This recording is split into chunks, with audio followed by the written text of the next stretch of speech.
तो आज हम स्टार्ट करने वाले हैं बच्चों फॉर्मल चार्ज। इससे पहले हमने क्या पढ़ा था? इससे पहले हमने पढ़ा था बच्चों कॉसेल लेविस स्ट्रक्चर, या मैं कह दूं लेविस डॉट स्ट्रक्चर। इसके बारे में हमने डिटेल स्टडी कर ली थी और इंट्रोडक्शन पढ़ लिया था कि केमिकल बॉन्डिंग में एटम्स क्या होते हैं, ये सब क्या होते हैं, उनका पूरा पढ़ लिया था। तो आज हम बात करने वाले हैं फॉर्मल चार्ज की बच्चों। किसकी? आज हम बात करेंगे फॉर्मल चार्ज की। फॉर्मल चार्ज क्या होता है? In case of polyatomic ions, the net charge is possessed by all the ions and not by a particular atom। क्या बोला मैंने बच्चों? मैंने ये बोला कि जो किसी भी मॉलिक्यूल के अंदर, पॉलीएटॉमिक मॉलिक्यूल के अंदर जो चार्ज होता है, नेट चार्ज होता है, वो किसी एक एटम के ऊपर डिपेंड नहीं करता है। उसके अंदर जितने भी एटम प्रेजेंट होते हैं उन सब पर डिपेंड करता है कि उस एटम के ऊपर, उस पॉलीएटॉमिक मॉलिक्यूल के ऊपर कितना चार्ज होगा। ये कौन डिसाइड करेगा? उसके अंदर प्रेजेंट सभी एटम डिसाइड करेंगे। बात क्लियर है? So the formal charge tells about the charge on individual atom. Formal charge हमें यह बताएगा कि उसके अंदर इंडिविजुअल एटम के ऊपर कितना चार्ज होता है। ये कौन बताएगा हमें? ये बताएगा बच्चों फॉर्मल चार्ज। बात क्लियर है? The formal charge of an atom in a polyatomic molecule और आयन में बी डिफाइंड एज द, अब डेफिनेशन क्या होगी उसको देखिए बच्चों। Define as the difference between the number of valence electron of that atom in an isolated or free state and the number of electron assigned to that atom in the Lewis structure। क्या बोला मैंने बच्चों? Formal charge को कैसे define किया? Formal charge को उसने इस तरह डिफाइन किया है कि उसके फ्री स्टेट, या क्या बोलूं मैं, आइसोलेटेड स्टेट या फ्री स्टेट के अंदर जो नंबर ऑफ वैलेंस इलेक्ट्रॉन है उसका, और क्या बोला बच्चों उसने? और बोला कि electrons assign to that atom in Lewis structure. उसके लेविस स्ट्रक्चर में उसको कितने इलेक्ट्रॉन असाइन किए गए हैं, इन दोनों के बीच का अगर हम डिफरेंस निकाल लें तो क्या निकल जाएगा हमारे पास फॉर्मल चार्ज आ जाएगा। दैट मींस फॉर्मूला क्या बना?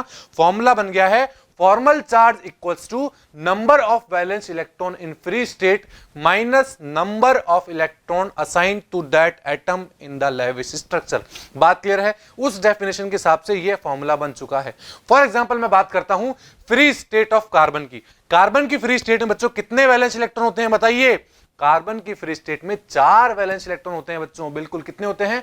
4 वैलेंस इलेक्ट्रॉन होते हैं। और अगर मैं बात करूं CO2 मॉलिक्यूल की, मान लीजिए मैं CO2 मॉलिक्यूल की बात कर रहा हूं, तो उसके लेविस स्ट्रक्चर के अंदर कार्बन के पास कितने इलेक्ट्रॉन असाइन किए जाते हैं उसका ऑक्टेट कंप्लीट करने के लिए? 4 ही इलेक्ट्रॉन असाइन किए जाते हैं। That means the formal charge क्या हो जाएगा यहां पे? Formal charge equals to 4 - 4 that is equals to 0। That means formal charge on carbon is 0। Carbon के ऊपर फॉर्मल चार्ज क्या आया? 0 आया है बच्चों। बात क्लियर है यहां तक कि किस तरह मैंने कार्बन के ऊपर फॉर्मल चार्ज निकाला? बट इस मेथड से हमारे लिए इजी नहीं था कि हम हर मॉलिक्यूल का फॉर्मल चार्ज क्या कर सकें? आइडेंटिफाई कर सकें। यह बहुत डिफिकल्ट वे था। तो हमने क्या किया? So for simplification we form a formal charge formula. हमने क्या किया? उसको सिंप्लीफाई करने के लिए एक ऐसा फॉर्मूला जनरेट कर लिया जिससे हम किसी भी मॉलिक्यूल के अंदर किसी भी एटम का फॉर्मल चार्ज कैलकुलेट कर सकते हैं। बात क्लियर है? अब वो फॉर्मूला क्या था उसको देखिए बच्चों। सबसे पहले हमने लिखा formal charge on an atom in a Lewis structure.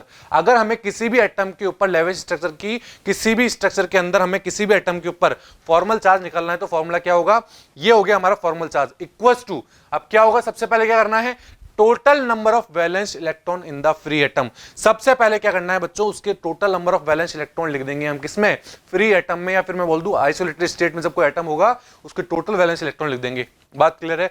Minus क्या करेंगे उसके अंदर से माइनस करेंगे total number of non bonding electrons. क्या बोला मैंने? जो हमारे वैलेंस इलेक्ट्रॉन थे उसमें से हम माइनस कर देंगे total number of non bonding electron, जिसे हम लोन पेयर्स भी कहते हैं, जो बॉन्डिंग में पार्टिसिपेट नहीं करते हैं। बात क्लियर है? Minus half of total number of bonding electron, और क्या करेंगे लास्ट में? माइनस क्या कर देंगे? और लास्ट में माइनस कर देंगे half of total number of bonding electrons, या मैं कह दूं शेयरिंग इलेक्ट्रॉन जो होते हैं, वही हमें बॉन्डिंग इलेक्ट्रॉन होते हैं, उनको हम लास्ट में क्या कर देंगे? हाफ करके उसका माइनस कर देंगे। बात क्लियर है? ये फॉर्मूला था बच्चों, और इससे हम किसी भी मॉलिक्यूल के अंदर क्या कर सकते हैं? किसी भी मॉलिक्यूल के अंदर फॉर्मल चार्ज को कैलकुलेट करते हैं किसी भी एटम के लिए। बात क्लियर है यहां तक? So if we talk about CO2, जैसे हमने वहां CO2 को डायरेक्ट फॉर्मूले से निकाला था, अब हम उसको फॉर्मल चार्ज के इस फॉर्मूले से निकाल के देखते हैं क्या कार्बन के अंदर वही जीरो ही आ रहा है क्या फॉर्मल चार्ज। देखिए बच्चों, तो CO2 के अंदर मैं बात करता हूं नंबर ऑफ वैलेंस इलेक्ट्रॉन की, तो हमें पता है number of valence electron carbon के अंदर कितने होते हैं, 4 होते हैं। तो हम क्या लिखेंगे, formal charge equals to 4 minus number of non bonding electron कितने हैं बच्चों कार्बन के पास, कार्बन के पास 4 इलेक्ट्रॉन होते हैं और चारों बॉन्डिंग में पार्टिसिपेट कर रहे हैं। दैट मींस लोन पेयर बोल दूं या नॉन बॉन्डिंग इलेक्ट्रॉन बोल दूं तो कार्बन के पास कितने हैं, 0। तो क्या हो गया, 4 माइनस 0। बात क्लियर है, कितने हो गए, 4 माइनस 0 हो चुका है। अब मैं बात करूं टोटल नंबर ऑफ क्या बोलेंगे, बॉन्डिंग इलेक्ट्रॉन्स कितने होंगे बच्चों, total number of bonding electron कितने हैं, यहां पर 8 है, क्योंकि कार्बन ने 4 इधर बना रखे हैं और 4 इस साइड बना रखे हैं, आप देख पा रहे हैं CO2 स्ट्रक्चर में। दैट मीन्स टोटल नंबर में बॉन्डिंग इलेक्ट्रॉन कितने हैं, 8 है, बट हमें उसका क्या करना है, हाफ करना है बॉन्डिंग इलेक्ट्रॉन को। दैट मीन्स हमें क्या चाहिए थे, बॉन्ड पेयर चाहिए, और किसी का भी पेयर बनाना है तो उसको हाफ से डिवाइड कर देंगे, 2 से डिवाइड कर देंगे तो उसका हाफ आ जाएगा वो। तो हमारे पास फॉर्मूला क्या बना, that means formal charge equals to 4 minus 0 minus 1/2 multiply by 8। ये बचा बच्चों हमारे पास। अब इसको आप सॉल्व करके देख लेंगे तो आपको क्या मिल रहा है, दैट मीन्स हमें 0 मिल रहा है यहां पर बच्चों। दैट मीन्स कार्बन के ऊपर फॉर्मल चार्ज 0 होता है बच्चों। कितना होता है, कार्बन के ऊपर फॉर्मल चार्ज बच्चों 0 होता है। बात क्लियर है, समझ में आया बच्चों कैसे निकाला मैंने इसको। अब मैं एक और एग्जांपल लेके बच्चों आपको समझाता हूं। मैं एग्जांपल लेता हूं O3 का, जिसे हम ओजोन बोलते हैं बच्चों। O3 के एग्जांपल से हम लेके देखते हैं कि किस तरह इसको सॉल्व करेंगे। तो सबसे पहले निकालने के लिए आप ये O3 की स्ट्रक्चर देख पा रहे हैं बच्चों। इस स्ट्रक्चर में आप क्या देख पा रहे हैं, एक ऑक्सीजन है जिसके साथ डबल बॉन्ड से ऑक्सीजन जुड़ा हुआ है और एक सिंगल बॉन्ड से एक ऑक्सीजन जुड़ा हुआ है। बात क्लियर है। तो मैं सबसे पहले क्या करता हूं, इसके अंदर मैं 1 2 3 करके नंबर डाल देता हूं बच्चों। तो मैंने ऊपर वाले ऑक्सीजन को 1 नंबर दिया, इधर वाले ऑक्सीजन को 2 नंबर दे दिया और उधर वाले ऑक्सीजन को क्या कर दिया, 3 नंबर दे दिया बच्चों। बात क्लियर है। इस तरह मैंने इस स्ट्रक्चर के अंदर नंबरिंग कर दी है। अब मैं कैलकुलेट करता हूं formal charge on each atom. Her oxygen के ऊपर मैं फॉर्मल चार्ज कैलकुलेट करने जा रहा हूं बच्चों। बात क्लियर है। सबसे पहले मैं बात करता हूं फर्स्ट ऑक्सीजन की, दैट मींस जो ऊपर वाला ऑक्सीजन है उसकी बात मैं करता हूं।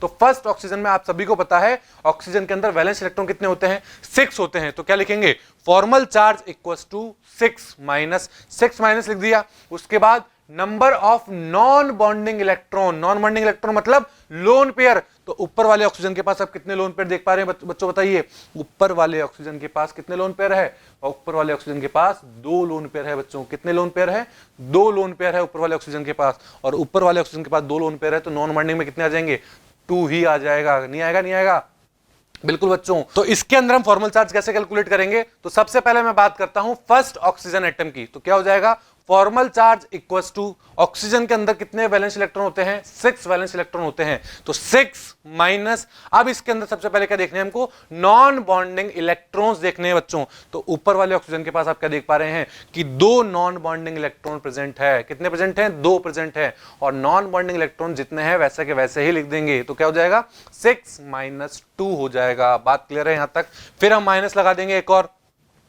अब देखते हैं यहां पर बॉन्डिंग इलेक्ट्रॉन्स कितने हैं बच्चों। क्या देखना है अब देखना है बॉन्डिंग इलेक्ट्रॉन्स कितने हैं। तो ऊपर वाले ऑक्सीजन को आप देख सकते हैं, इसने 2 बॉन्ड इस तरफ बना रखे हैं और 1 बॉन्ड उस तरफ बना रखा है। दैट मींस टोटल 6 इलेक्ट्रॉन हो जाएंगे बच्चों। बॉन्डिंग इलेक्ट्रॉन्स कितने हो जाएंगे, 6 इलेक्ट्रॉन हो जाएंगे। और 6 का भी हमें क्या करना पड़ेगा, हाफ करना पड़ेगा। दैट मींस क्या हुआ, 6 माइनस 2 माइनस 1/2 मल्टीप्लाई बाय 6। बात क्लियर है। तो इसको अगर आप सॉल्व करोगे तो क्या देख रहे हो कि +1 आ रहा है। दैट मींस जो ऊपर वाला ऑक्सीजन है उसके ऊपर +1 फॉर्मल चार्ज है। कितना चार्ज है, +1 फॉर्मल चार्ज है। बात क्लियर है यहां तक। इसी तरह मैं बात करता हूं सेकंड ऑक्सीजन एटम की कि उसके ऊपर फॉर्मल चार्ज कितना होगा। तो वहां पे वही करेंगे, formal charge equals to 6 minus 6 क्यों लिया, क्योंकि तीनों ऑक्सीजन में वैलेंस इलेक्ट्रॉन तो सेम ही होंगे बच्चों। बिल्कुल, तीनों ऑक्सीजन के ऊपर वैलेंस इलेक्ट्रॉन सेम है। तो हमने क्या किया, formal charge equals to 6 minus, अब इस ऑक्सीजन के पास देखिए बच्चों नॉन बॉन्डिंग इलेक्ट्रॉन्स कितने हैं।